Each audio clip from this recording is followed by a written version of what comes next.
Hi everybody. So I'm getting ready to do I guess you would call it a repair, but this is a brand new machine. I'm going to fix something that was basically wrong from the factory. And I just thought I'd take a minute, show you a couple other little things I'm working on here.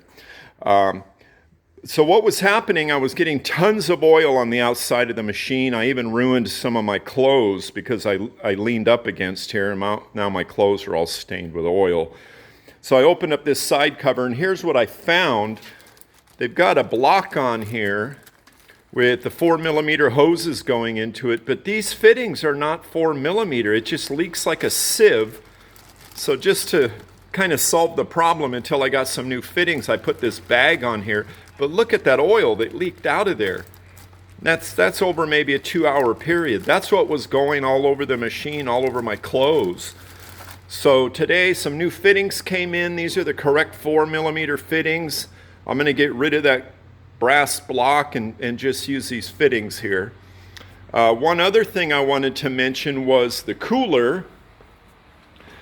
So when the cooler arrived, it had fittings here. This is the fittings that were in here. And the first day I turned it on, it leaked like crazy. It actually shot coolant up about 5 feet in the air. So the problem here is at the factory they use these really short pipe thread fittings, but what was happening was it was bottoming out against the flange here before the fitting was actually tight. It needed to be longer pipe threads.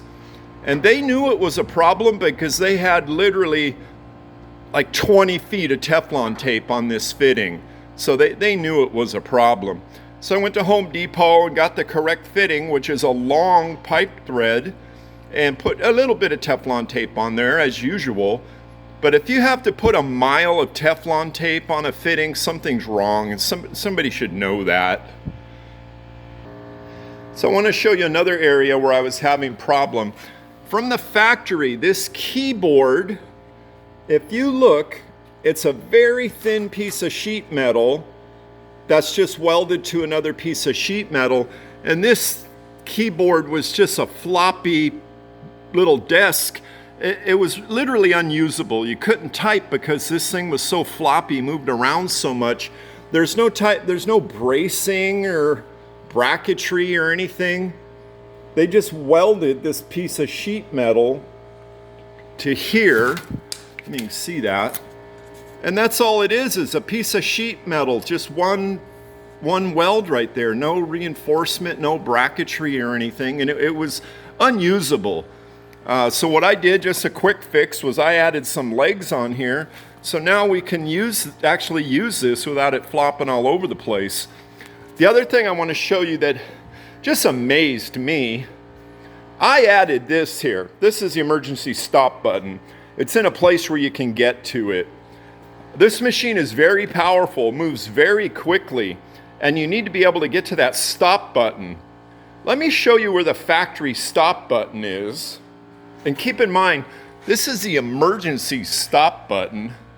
I didn't even know it was there. Actually, I stumbled onto it. But it's way down here underneath, out of the way, out of reach.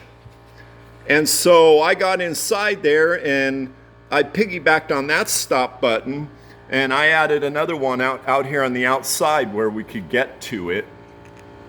Eventually, I'm going to take these buttons. One turns on the CNC machine and the other turns on the laser. I'm going to move those up here eventually.